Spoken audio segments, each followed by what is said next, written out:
Selamat sore Tribuners, jumpa lagi bersama saya Fiorina Jiretno dalam program Tribun Timur Update edisi Senin 3 November 2025. Dan tentunya kami akan menyajikan berita terupdate dan juga terkini, baik itu datangnya dari kabupaten maupun kota di Provinsi Sulawesi Selatan. Dan di sore hari ini Tribuners tentunya informasi terupdate mengenai detik-detik OTK yang lempari Molotov Sekretariat Mahasiswa di Kota Makassar. Dan untuk melengkapi informasi kita di sore hari ini, kita sudah terhubung dengan rekan Emba dari Kota Makassar. Selamat sore rekan Emba. Ya, selamat sore, Vio. Iya, baik. Dapat disampaikan untuk kronologi kejadian ataupun juga mungkin lokasi kejadian tepatnya berlangsung atau terjadi di mana? Silakan. Ya, Vio dan Tribuners dapat saya jelaskan bahwa sebuah sekretariat mahasiswa berlokasi di Jalan Jipang Raya, Kecamatan Rapocini, Kota Makassar. Ini dilempari botol Molotov oleh orang tidak dikenal, yaitu dalam rekaman CCTV terlihat pelaku berjumlah 2 orang menggunakan seunit sepeda motor berboncengan tiba-tiba melempar botol ke arah sekretariat atau halaman sekretariat. Setelah itu timbullah nyala api yang kemudian nyala api ini mengakibatkan seorang mahasiswa dari 4 mahasiswa yang berada di teras sekret tersebut mengalami luka, yaitu mengalami luka bakar di lengan kanan, leher, dan bagian pundak belakang. Dan saat ini korban dirawat di Rumah Sakit Islam Faisal Makassar. Iya. Dapat disampaikan rekan Emba, bagaimana kemudian informasi yang Anda dapatkan mengenai apakah ada ancaman sebelumnya ke sekretariat atau mungkin anggotanya? Ya. Vio, dapat saya jelaskan bahwa salah satu dari 4 mahasiswa yang berada di dalam sempat kami wawancara via telepon, mengungkapkan bahwa sebelum kejadian ini tidak ada perselisihan dengan kelompok ataupun person lain, eh, baik dari sesama mahasiswa ataupun kelompok lain. Ini tidak ada masalah, baik juga korban ataupun 3 orang lainnya di dalam ini mengaku tidak ada masalah dengan pihak lain. Olehnya itu dia berharap pihak kepolisian, karena sudah dilaporkan ke Polsek Rapocini, berharap agar kasus ini diusut tuntas. Kemudian polisi juga sudah mendatangi TKP atau melakukan olah TKP di lokasi kejadian. Vio. Baik, dapat disampaikan rekan Emba mengenai seberapa parah kemudian luka yang dialami korban ini? Ada satu korban yang tadi disampaikan. Ya, penuturan dari teman korban yang kemudian juga hadir di lokasi, luka parah yang atau luka bakar yang diderita korban ini menghampiri 80% dan saat ini masih dirawat di Rumah Sakit Islam Faisal. Eh, dari penuturan pihak kepolisian juga membenarkan bahwasanya korban mengalami luka bakar akibat dari lemparan molotov itu yang kemudian menimbulkan nyala api. Kapolsek Rapocini, Kompol Ismail mengatakan saat ini pihaknya terus mendalami kasus ini karena dari rekaman CCTV pelaku menutup plat motornya dengan kain sehingga masih terus dipelajari ataupun terus diselidiki siapa pelaku yang melakukan pelemparan molotov tersebut. Vio. Baik, iya. Berarti dengan adanya kemudian video CCTV yang kemudian menjadi barang bukti. Apakah dari pihak kepolisian sendiri juga mengamankan barang bukti lainnya selain mungkin CCTV tersebut? Ya, salah satu barang bukti yang diamankan dari lokasi ada kursi plastik yang terkena lemparan ataupun yang terbakar akibat kobaran api dari ledakan molotov itu. Kemudian ada juga beberapa serpihan kaca yang merupakan hasil dari ledakan dari botol molotov tersebut. Iya. Oke, baik, berarti sampai saat ini rekan Emba yang dapat dilaporkan kepada Tribuners mengenai dugaan motif di balik serangan ini yang sementara dapat disampaikan seperti apa dugaannya?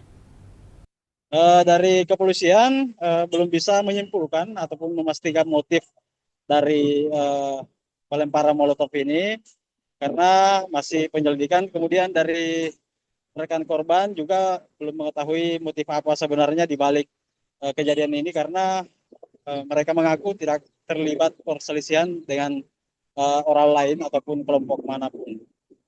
Berarti saat ini di lokasi kejadian, apakah kemudian ada dipasangi garis polisi atau bisa kembali kemudian ya seperti sedia kalanya begitu?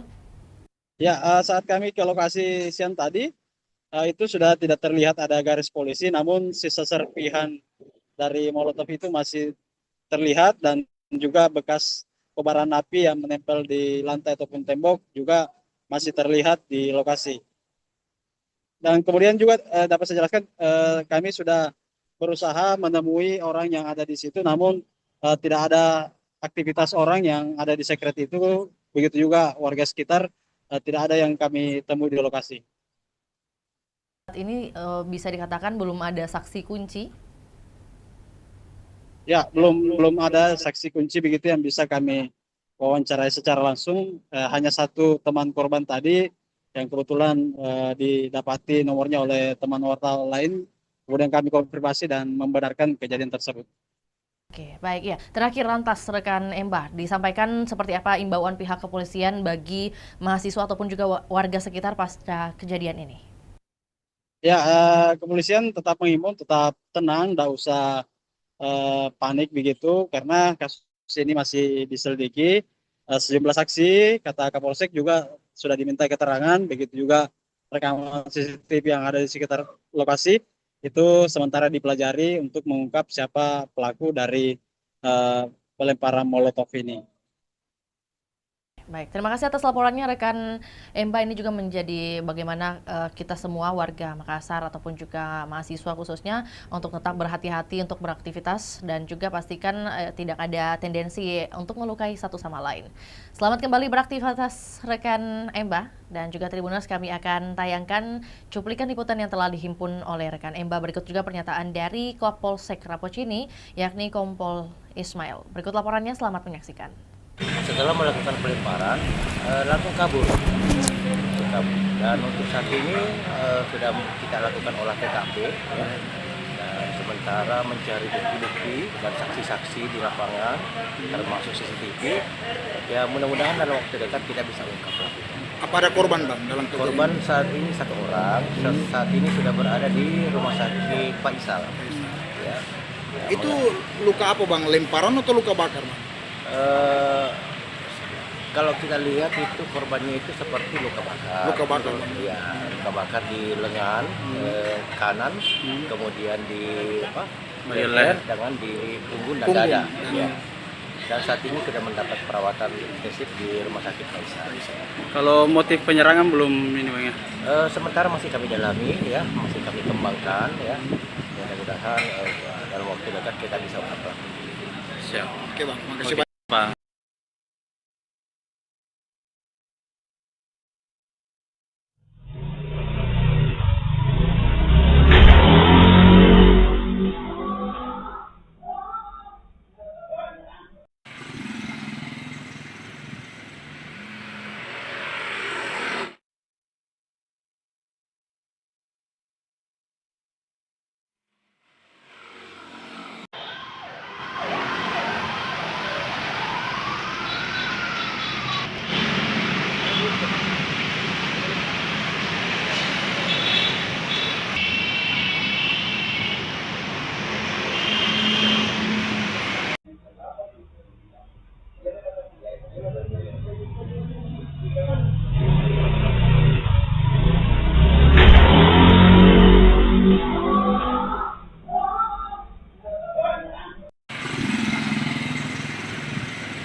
Tribuners, ikuti terus perkembangan berita terbaru dari Provinsi Sulawesi Selatan, hanya di kanal YouTube juga Facebook Tribun Timur. Saya Fiorena Jeretno, mewakili tim yang bertugas pamit undur diri. Selamat sore dan sampai jumpa.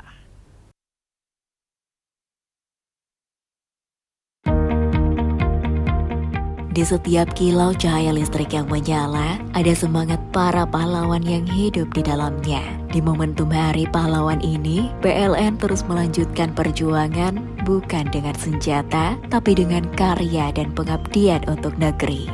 Dari kota hingga pelosok desa, PLN hadir menerangi setiap langkah bangsa, mewujudkan sistem kelistrikan yang merata dan berkeadilan. Melalui program Inspiring Serikandi Women Support Women, Serikandi PLN WIP Sulawesi menghadirkan dukungan nyata bagi pelaku usaha mikro di Makassar, Poklasar, Madara Food, khususnya mereka yang berperan sebagai ibu sekaligus tulang punggung keluarga. Program ini menjadi wujud kepedulian PLN terhadap penguatan kapasitas UMK, sekaligus bagian dari komitmen sosial perusahaan dalam mendukung pemberdayaan perempuan. Download Tribun X sekarang, menghadirkan lokal menjadi Indonesia.